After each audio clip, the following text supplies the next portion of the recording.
Isa pong magandang hapon sa inyong lahat mga kaibigan, mga kababayan ko, mga kapatid kay Kristo.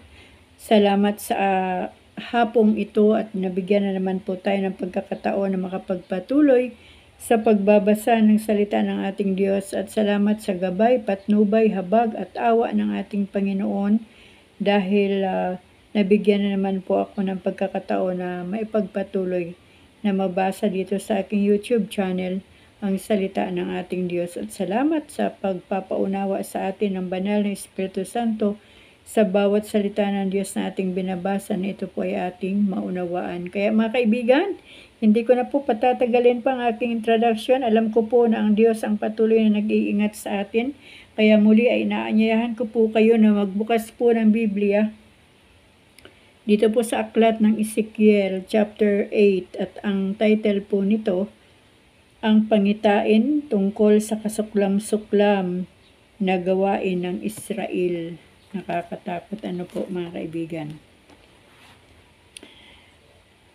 Ika-5 araw ng ika-6 na buwan ng ika-6 na taon, kaharap ko noon sa aming bahay ang matatanda ng Juda. Nang ako'y lukuban ng kapangyarihan ni Yahweh. Ang nagsasalita po dito mga kaibigan ay si Ezekiel, si Propeta Ezekiel. Nagkaroon ako ng pangitain, may nakita akong parang tao, ang ibaba ng kanyang baywang at parang apoy at sa itaas ay maningning na parang makinis na tanso. Nakita ko ang saan ba tayo nun? Yun. Nakita kong iniunat ang tila kamay, hinawakan ako nito sa buhok at itinaas sa kalagitnaan ng langit at ng lupa. Dinala ako sa Jerusalem sa pagpasok sa patio, sa gawing hilaga sa may kinalalagyan ng rebulto na naging dahilan ng paninibugho ni Yahweh at naroon ang kaningningan ng Diyos ng Israel tulad ng nakita ako sa pangitain sa kapatagan.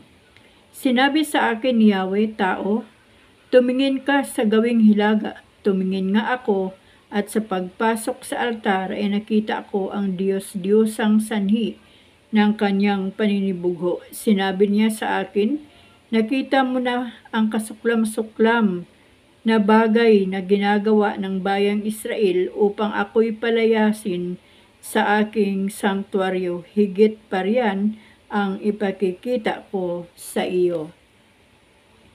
At dinala niya ako sa may pinto ng patio.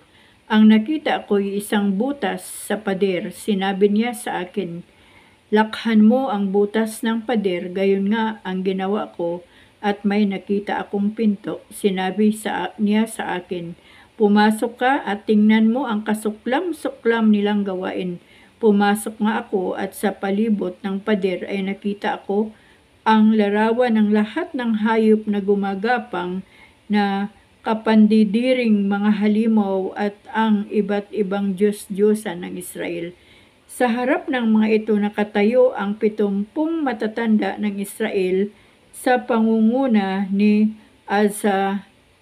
Azanias na anak ni Safan. Bawat isa'y nagsusunog ng kamanyang. Sinabi sa akin ni Yahweh, tao, nakita mo ang ginagawa nila sa madilim na silid na ito? Sinasabi pa nilang hindi ko sila makikita roon pagkat wala ako roon. Masahol pa riyan ang makikita mo. Dinala niya ako sa pintuan sa hilaga ng pagpasok sa templo at dooy may mga babaeng nananangis para kay Tamus. Sinabi sa akin ni Yahweh, tao, masahol pa riyan ang makikita mo.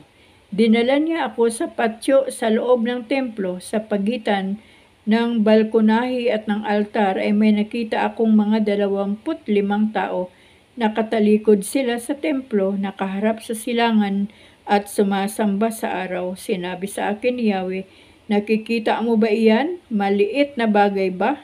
ang ginagawa ng sambahayan ng Juda na punuin ng karahasan ang lupain, lalo lang nila akong ginagalit sa ginagawa nilang iyan. Kaya nga, parurusahan ko sila, wala akong patatawarin isa man sa kanila, dumaing man sila sa akin, hindi ko sila didinggin. Nakakatakot mga kaibigan. Chapter 9, ang pagpuksa sa masasama. Sumigaw si Yahweh, halikayo mga itinalaga upang magpahirap sa lungsod. Dalhin ninyo ang inyong mga sandata. Mula sa pintuan sa hilaga ay pumasok ang 6 na taong tigitigisa ng sandata. May kasama silang nakasuot ng kayong lino at may panulat sa baywang. Tumayo sila sa may altar na tanso. Noon, ang kaningningan ni Yahweh ay lumagay sa itaas ng kerubin sa may pagpasok ng templo. Tinawag niya ang lalaking nakadamit na kayong lino at may panulat sa baywang. Sinabi niya, libutin mo ang lungsod ng Jerusalem at bigyan mo ng tanda sa noo ang lahat ng nagdadalamhati dahil sa mga kasuklam-suklam na ginawa roon. Sa iba naman ay narinig kong sinabi niya, sumunod kayo sa kanya at patayin ninyo ang mga taga roon. Huwag kayong magtitira maliban sa mga may tanda sa noo. Patayin ninyong lahat ang mga taga roon, matanda, binata, dalaga, babae at bata. Umpisahan ninyo sa sanktuaryo. Inuna nga nilang patayin ang matatanda ng bayan sa harap ng bahay. Sinabi niya sa kanila, parumihin ninyo ang templo at punuin ninyo ng bangkay ang patio. Lakad na kayo. Lumakad sila at pumatay ng pumatay sa lungsod. Ako'y naiwang mag-isa. Habang pumapatay sila, nagpatira pa ako at nanangis. Sinabi ko, Yahweh, aking Diyos, dahil ba sa galit mo sa Jerusalem ay uubusin mo ang nalalabing Israelita? Sinabi niya sa akin, napakalaki ng pagkasala ng Israel at ng Juda. Dumadanak ang dugo sa lupain, nawawala ang katarungan. Sinasabi pa nilang hindi ko sila makikita pagkat umalis na ako sa lupain, kaya pababayaan ko sila sa pinaggagawa nila. Wala akong patatawarin isa man sa kanila. At bumalik ang lalaking nakakayong lino at sinabi kay Yahweh, nagawa ko na ang ipinagagawa mo sa akin. Chapter 10. Inalis ni Yahweh ang kaningningan niya sa templo. Tumingin ako sa ulunan ng mga kerubin at may nakita akong parang trono na waring-yari sa sapiro. Sinabi ni Yahweh sa lalaking nakakayong lino, pumunta ka sa gitna ng mga gulong na umiikot sa ibaba ng kerubin, dumakot ka ng baga at isabog mo sa buong lungsod. Gayon nga ang ginawa ng lalaking nabanggit noon. Ang mga kerubin ay nasa gawing timog ng templo. Pagpasok ng lalaki sa patio sa loob, ito'y napuno ng makapal na ulap. Ang kaningningan ni Yahweh ay umalis sa may kerubin at lumipat sa may pagpasok ng templo. Napuno rin ito ng ulap at ang buong patio'y nagliwanag sa kaningningan ni Yahweh. Ang pagaspas ng pakpak ng mga kerubin ay dinig hanggang sa patio sa labas. Wari ugong ng tinig ng Diyos na makapangyarihan sa lahat. Nang sabihin nga niya sa lalaking nakadamit lino na siya'y kumuha ng baga sa gitna ng mga gulong sa ibaba ng mga kerubin, pumunta ito at tumayo sa tabi ng isang gulong. Ang isa sa mga kerubin ay dumakot ng baga sa kanilang kalagitnaan at ibinigay sa lalaki. At ito'y umalis. Ang mga kerubin ay may mga tela kamay nga ng tao sa ilalim ng kanilang mga pakpak. Nang ako'y tumingin, nakita kong may isang gulong sa tabi ng bawat kerubin. Ang mga gulong ay kumikislap tulad ng topasyo. Magkakamukha ang mga ito at parang iisa. Sila'y nakakabaling kahit saan, hindi na kailangang pumihit saan man. Gumawi ang nasa unahan, sumusunod ang iba pang hindi na pumipihit ang kanilang katawan, likod, kamay, pakpak, pati mga gulong ay puno ng mata. Ang mga kerubin ay tigisa ng gulong at ang tawag sa kanila mga umiikot na gulong. Bawat kerubin ay tig-aapat ng mukha. Kerubin, tao, leon at agila. Ang mga kerubin ay tumayo. Ito rin ang mga nilalang na buhay na nakita ko sa may ilog Kibar. Paglakad ng mga ito, lumalakad din ang mga gulong. Pagtaas ng mga ito, tumataas din ang mga gulong.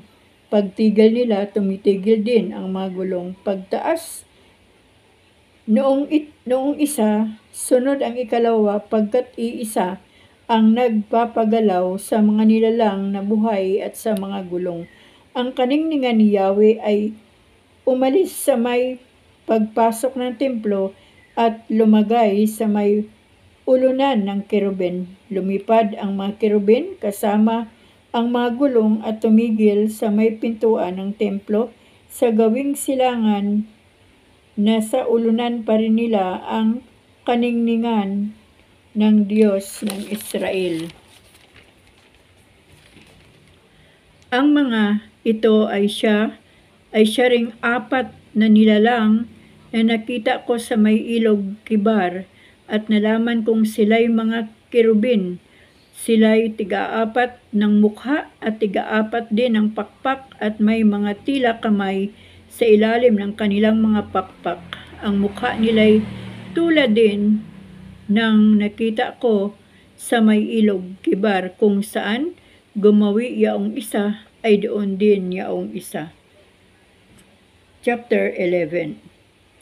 Pinatay ang masasamang pinuno. Dinala ako ng espiritu sa pintuan ng templo na gawing silangan.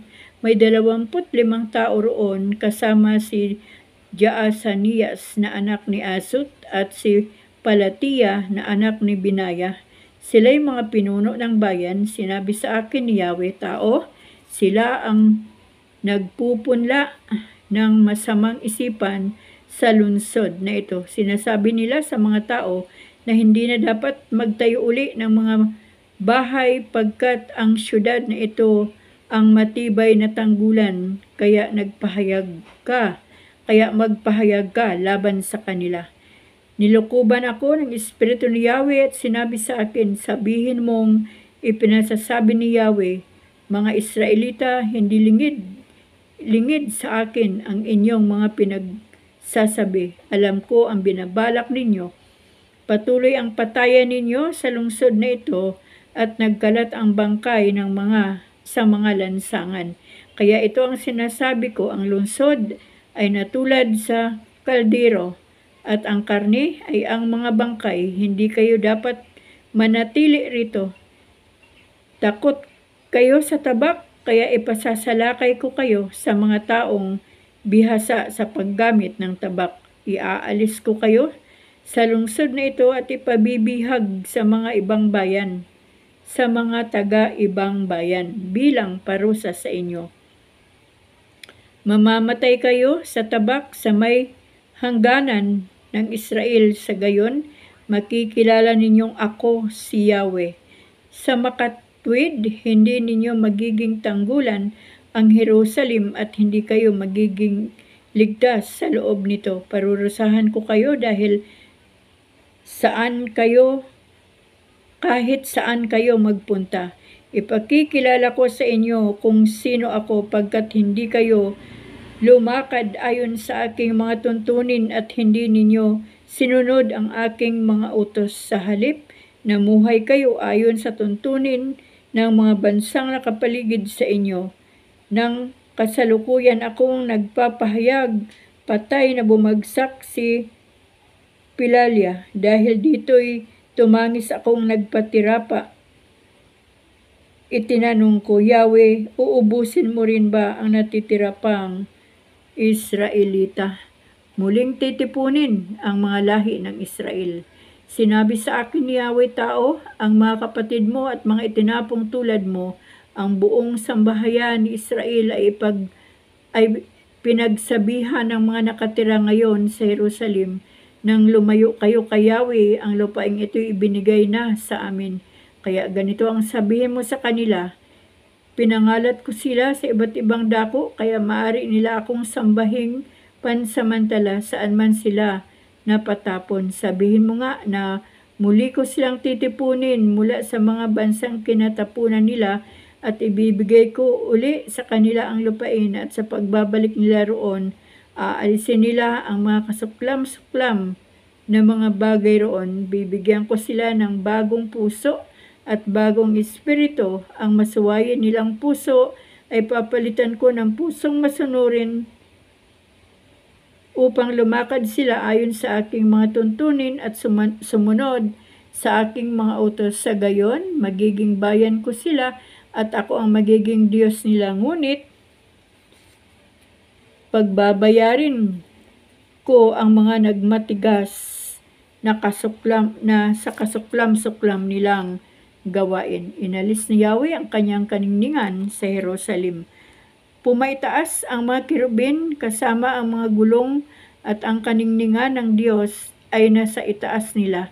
Ang kaningningan ni Yahweh ay umalis sa lungsod at nagpunta sa ibabaw ng bundok sa gawing silangan. Inilipad ako ng espiritu, at sa pamagitan ng pangitain ay dinala ako sa Kaldea, sa lugar ng mga itinapon. Pagkatapos na wala ang Panginoon, ang pangitain, at sinabi ko sa mga itinapon ang lahat ng ipinakita sa akin ni Yahweh sa pamagitan ng pangitain. Chapter 12.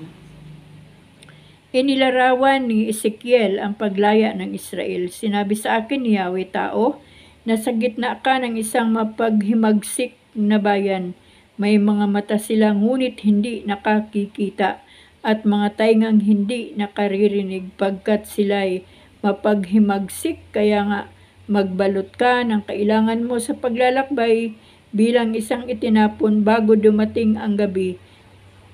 Maglalakad ka sa lansangan ng nakikita nila, at baka sakaling makaunawa sila sa kabila ng pagiging mapaghimagsik nila. Samantalang maliwanag pa, maghanda ka sa iyong daladalahan ng nakikita nila, at kinagabihan ay makalakad kang parang manlalakbay. Pagkatapos, bumutas ka sa pader at doon ka magdaan. Pasanin mo ang iyong daladalahan at lumakad kang nakikita nila.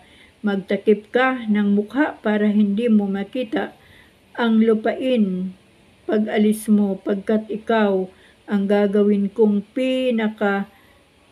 babala sa mga Israelita, at ginawa ko ang lahat ayon sa utos sa akin.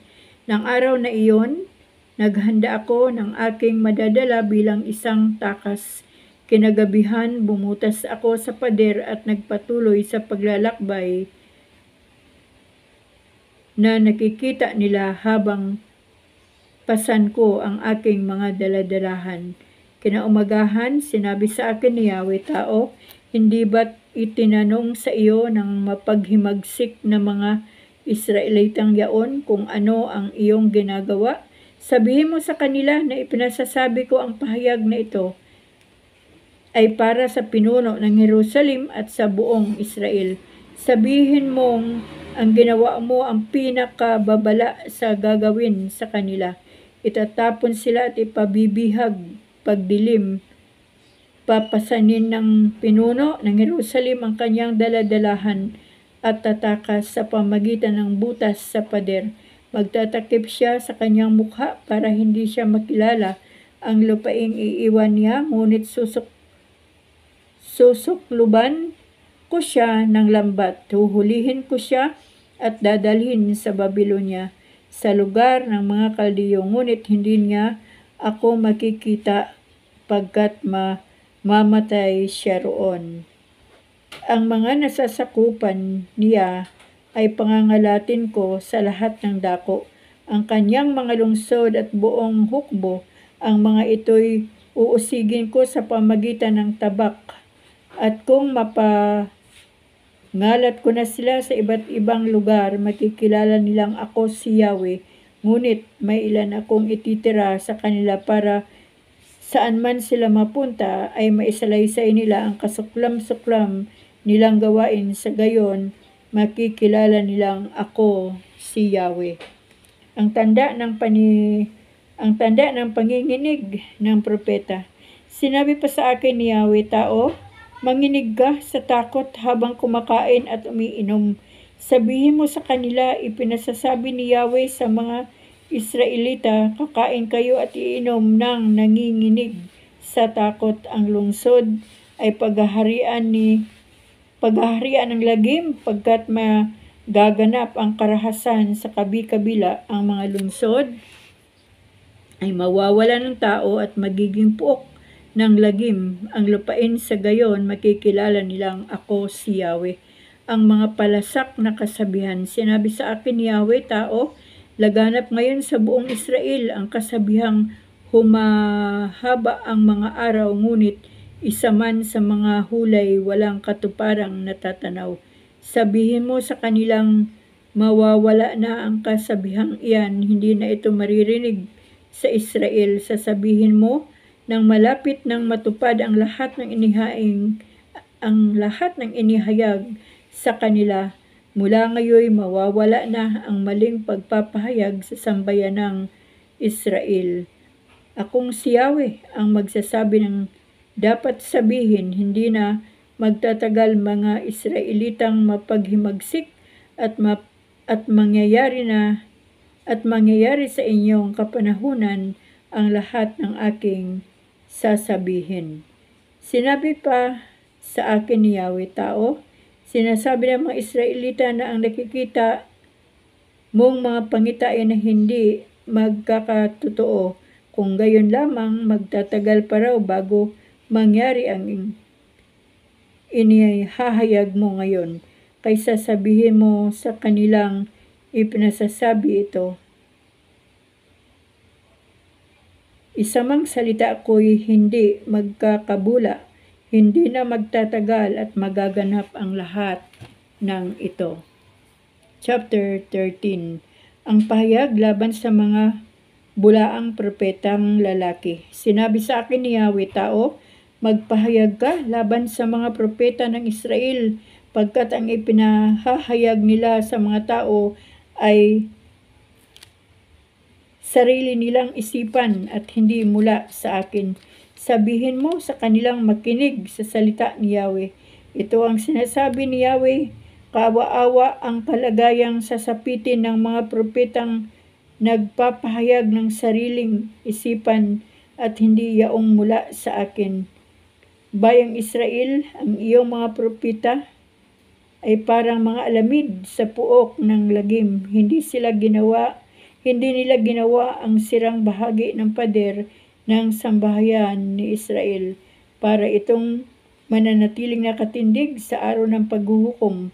Parang kasinungalingan ang ipinahayag nila. Ang pahayag nila'y sinasabi ni Yahweh kahit hindi ko sila sinusugo. Sa kabila nun, inaasam nilang pangyayarihin ko ang kanilang ipinahayag. Huwad ang kanilang pangitain at kasinungalingan ang kanilang pahayag, pagkat sabi nila'y pasabi ko iyon, bagamat wala akong sinasabing ganon.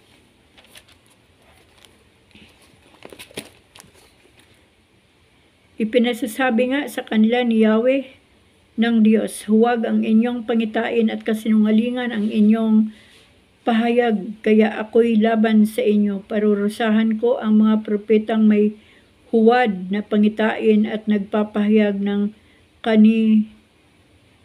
kasinungalingan. Hindi sila mapapabilang sa lupong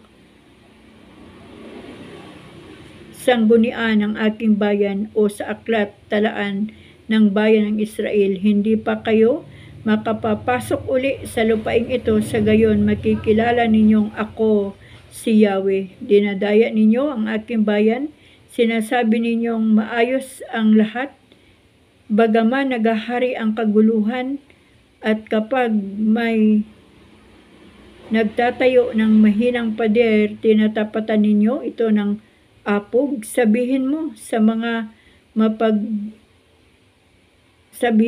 mga magtatapal na yaon, naguguho ang pader na iyon, pagkat bubuhos ang malakas na ulan, babagyo ng hilo, at magpapadala ako ng unos, at pagbagsak ng pader na iyan, itatanong sa inyo kung nasaan ang inyong itinapal. Kaya ipinasasabi ni Yahweh, dahil sa aking galit, magpapadala ako ng unos, dahil sa tindi ng aking puot, ibubuhos ko ang malakas na ulan, dahil sa laki ng aking galit. Magpapaulan ako ng yelo upang sirain ang pader na yaon, ang pader na inyong tinapala ng apog ay iguguho ko hanggang sa pundasyon nito. Pagguho nito, matatabunan kayo, sa gayon makikilala ninyong ako si Yahweh. Ang matinding galit ko ibubuhos ko sa pader na yaon at sa mga nagtapat niyon. Pagkatapos, sasabihin kong wala na ang pader, pati ang mga nagtapal niyon. Ang mga nagtapal ng pader ay ang mga propeta ng Israel na nagsabing maayos ang lahat sa Jerusalem. Ngunit kabaligtaran ang nangyari. Ito ang sabi ni Yahweh, ang pahayag laban sa mga bulaang propeta. Ang sabi ni Yahweh, ngayon tao, magpahayag ka laban sa mga kababayan mong babae na nagpahayag ayon sa kanilang sariling kaisipan. Ganito ang sasabihin mo sa kanila, kahabag-habag ang mga babaeng bumibihag sa kalooban ng mga tao sa pamagitan ng bindang ikinakabit sa mga galang-galangan at suklob sa ulo ayon sa lahi ng tao. Binibihag ba ninyo ang kalooban ng aking bayan para sa inyong kapakinabangan?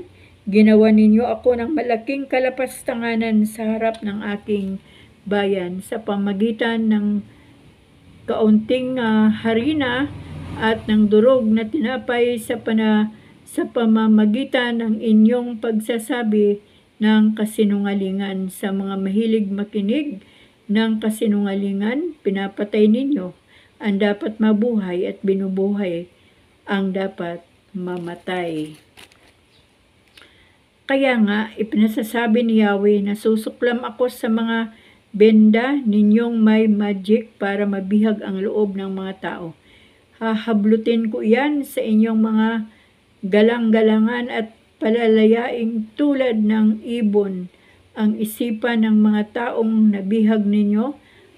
Hahaltakin ko rin ang inyong mga belo at palalayain ko ang aking bayan mula sa inyong kapangyarihan. Hindi na ninyo sila masasakop, sa gayon makikilala ninyong ako si Yahweh. Tinakot ninyo ang mga matuwid dahil sa inyong kasinungalingan at pinalakas ninyo ang loob ng masasama para lalong magpatuloy sa kanilang kasamaan. Kaya naman hindi na ninyo makikita ang huwad ninyong pangitain at hindi na ninyo magagawang magpahayag ng inyong mga kasinungalingan. Ililigtas ko sa inyong kapangyarihan ang aking bayan, ano pat makikita ninyong ako si Yahweh. Chapter 14. Ang hato laban sa mga sumasamba sa Diyos-Diyosan. Minsan pumunta sa akin ang ilang matatanda ng Israel upang magpasangguni kay Yahweh. Ang sabi naman sa akin ni Yahweh, tao, ang mga ito'y nahumaling na sa Diyos-Diyusan at nabunsod sa kasamaan. Hindi ko sila tutugunin sanggunin nila sa akin. Sabihin mo na lamang sa kanila na ipinasasabi kong huwag sasangguni sa mga propeta ang sinumang Israelitang sumasamba sa Diyos-Diyusan na maging dahilan ng patuloy nilang pagkakasala. Kapag sumangguni sila, tuwiran kong ibibigay sa kanila ang sagot na nararapat sa marami nilang Diyos-Diyosan. Sa pamagitan ng sagot kong ito, manunumbalik sa akin ang mga Israelitang ito na nahumaling sa pagsamba sa mga Diyos-Diyosan. Sabihin mo nga sa bayang Israel na ipinasasabi ko, magsisi na kayo at tigilan na ninyo ang pagsamba sa mga Diyos-Diyosan pagkat ako ang tuwirang sasagot sa sinumang Israelita o nakipamayan sa Israel na sasangguni sa propeta habang siya ay malayo sa akin.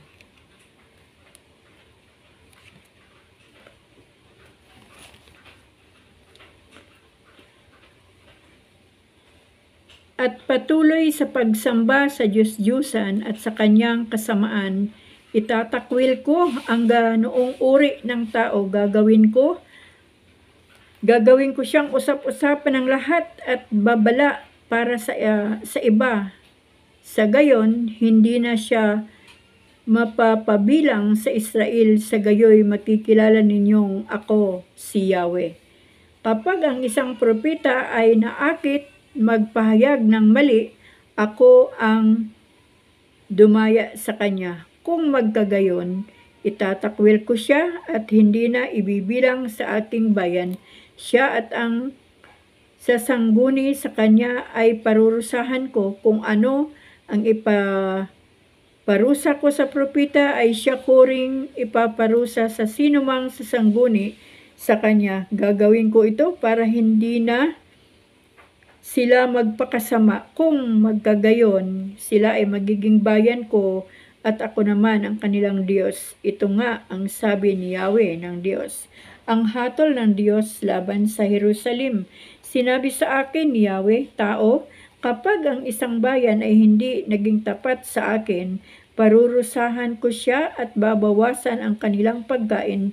Padadalhan ko sila ng taggutom hanggang sa mamatay ang mga tao, pati hayop. Kung magkataong naroon sina Noe, Daniel at Job, sila lamang ang maliligtas dahil sa matuwid nilang pamumuhay. Kapag pinapasok ko sa isang bansa ang mababangis na hayop, sila'y uubusin ng mga ito. Ang dakong yaon ay magiging puok ng lagim hanggang sa ang lahat ay matatakot magdaan doon dahil sa mababangis na hayop. Isinusumpa kong wala akong ititira isa man sa kanila. Magkataon mang naroon sina Noe, Daniel at Job, sila lamang ang maliligtas, ngunit hindi nila maililigtas isa man sa kanilang mga anak. Kapag pinadalhan ko ng tabak ang isang bansa, silang lahat ay aking papatayin, pati mga hayop. Kung magkataong naroon sina Noe, Daniel at Job, sila lamang ang maliligtas. Wala silang maisasama isa man sa kanilang mga anak. Buhay ako, sabi ni Yahweh. Kapag ang isang bansa ay pinadalhan ko ng salot at ibinuhos ko roon ang aking matinding galit, mamamatay silang lahat, pati mga hayop. Buhay ako, sabi ni Yahweh. Naroon man sina Noe, Daniel at Job, hindi rin nila maililigtas kahit isa sa kanilang mga anak. Sila lamang tatlo ang maliligtas pagkat matuwid ang kanilang pamumuhay. Ipinasasabi nga ni Yahweh, ano pa ang maaaring asahan ng Jerusalem kapag nilipol ko ang lahat ng naroon sa pamagitan ng tabak, tagutom, mababangis na hayop at salot na siyang apat na paraan ng aking pagpaparusa. Sa limang may makaligtas, aalis sila sa Jerusalem at kung makita mo ang paraan ng kanilang pamumuhay, sasabihin mong angkop lamang ang pagpaparusang ipinataw ko Mawawala ang panghihinayang mo kapag nakita mo ang masamang paraan ng kanilang pamumuhay at sabihin mong may sapat akong dahilan sa gayong pagpaparusa sa kanila. Chapter 15. Itinulad sa baging naligaw ang Jerusalem. Sinabi sa akin ni Yahweh, tao, ano ba ang kahigtan ng puno ng ubas kaysa punong kahoy sa gubat? Mayroon ba itong ibang mapaggagamitan? Maari ba itong gawing tulos o sabitan ng kagamitan? Hindi. Ito ay panggatong lamang at kung masunog na ito'y wala ng silbi. Kung noong buo pa ito ay wala ng mapaggamitan, gaano pa kung sunog na, lalo nang hindi magagamit. Kaya nga, ipinasasabi ni Yahweh kung paanong ang baging ay kinukuha sa gubat upang igatong, gayon ang gagawin ko sa mga taga-Jerusalem. Tatalikdan ko sila, makatakas man sila sa apoy ay ito rin ang papatay sa kanila at makikilala ninyong ako si Yahweh kapag naparusahan ko na sila. Ang lupaing yaon ang gagawin kong puok ng lagim pagkat hindi sila naging tapat sa akin. Purihin po ang Panginoon mga kaibigan. Salamat sa Diyos sa kanyang salita, bagamat nakakatakot, nakakapangilabot, dahil kung paano po ginawa ni Yahweh sa panahon ng mga Israelita, ayon din po ang kaya niyang gawin sa ating panahon. At wala po na naman akong ibang nakita dito na ikinagagalit ng ating Diyos, kundi ang pagsamba ng mga Israelita, ng mga taga-Jerusalem sa mga Diyos-Diyosan. At sino po ba ang ating mga Diyos-Diyosan? Alam na po natin kung sino po yung pinakamahalaga sa buhay natin, ang higit pa sa Panginoon o nang higit pa sa pagpapahalaga natin sa Diyos. Sila po ang matatawag na Diyos-Diyosan ng ating buhay. Kaya mga kaibigan, nawa po ay mas nangingibabaw ang ating pagmamahal sa ating Diyos at nawa po ay patuloy tayong gabayan ng Panginoon na maisapamuhay natin ang tuntunin ng ating Diyos upang sa ganon tayo po ay hindi makakaranas ng kagimbal-gimbal, karimari-marim at nakakapanghilakbot na puot ng ating Diyos. Kasi kahit man po tayo ay tinubos na ng ating Panginoong Hesus sa New Testament, tayo po ay tinubos na ng Panginoon mula sa kasalanan. Ngunit kung tayo po ay nagpapatuloy pa rin sa kasalanan, kung tayo po ay nagpapatuloy pa rin sa ating lumang buhay na patuloy nating sinasaktan ang puso ng Diyos, may katiyakan po na hindi rin maliligtas ang tao kapag nagpapatuloy pa rin sa kasamaan. Kaya mga kaibigan, mga kababayan ko, mga kapatid kay Kristo, nawa po ay naunawaan po natin ang mensahe ng Panginoon sa pamagitan po ni Propeta Ezekiel ay talaga pong nakakatakot ang galit at puot ng ating Diyos. Maraming salamat sa ating Panginoon sa hapong ito. Salamat po sa Diyos sa inyong mga buhay, mga kaibigan. Sa lahat po ng sumusubaybay dito po sa aking Bible reading sa pamagitan po ng aking YouTube channel. Maraming salamat po sa inyong lahat. At loobin po nawa ng Panginoon na sa bawat araw ay maranasan po talaga natin. Tulungan tayo ng Diyos. Humingi talaga tayo ng tulong sa Diyos na sa bawat araw ay ating kauhawan ang salita ng Diyos. Kauhawan natin ang mga bagay ng makalangit at magpatuloy po tayo sa pagsunod sa tuntunin ng ating Panginoon. Kaya mga kaibigan, hanggang dito na naman po natin tatapusin ang ating pagbabasa ng salita ng Diyos sa araw na ito at loobin nawa ng ating Diyos na sa araw ng bukas ay makapagpatuloy na naman po ang inyong Nanay Rayleigh, ang inyong Lola Rayleigh sa pagbabasa po ng salita ng ating Diyos. Maraming salamat po sa ating mga bagong subscribers, ang ating mga dating subscribers na nandyan, patuloy na sumusuporta. Maraming salamat po sa inyong lahat. Salamat po sa mga sharer. At ako po'y nagagalak na kahit man po simple lang ang aking ginagawa dito sa aking channel, pero nandoon po na sinishare niyo po ang aking mga content, ang aking mga videos. Ngunit minamahal kong mga kaibigan, mas magagalak ang ating Panginoon kapag ang salita po ng Diyos ang patuloy nating ibahagi o i-share sa lahat ng dako o sa bawat tao na ating nakakasama, nakakahalubilo una sa ating mga pamilya. Maraming salamat po muli sa inyong lahat. At ang aking dalangin ay walang iba kundi patuloy tayong pagpalain ng ating Diyos, hindi lamang sa mga material na bagay, kundi sa ating espiritual na pamumuhay higit sa lahat. At patuloy po tayong ingatan, patuloy pong maranasan natin ang divine protection ng ating Diyos mula po sa ating mga buhay, sa ating sambahayan at sa lahat ng ating mga mahal sa buhay. Sa pangalan po ng ating Panginoong Hesus. Amen.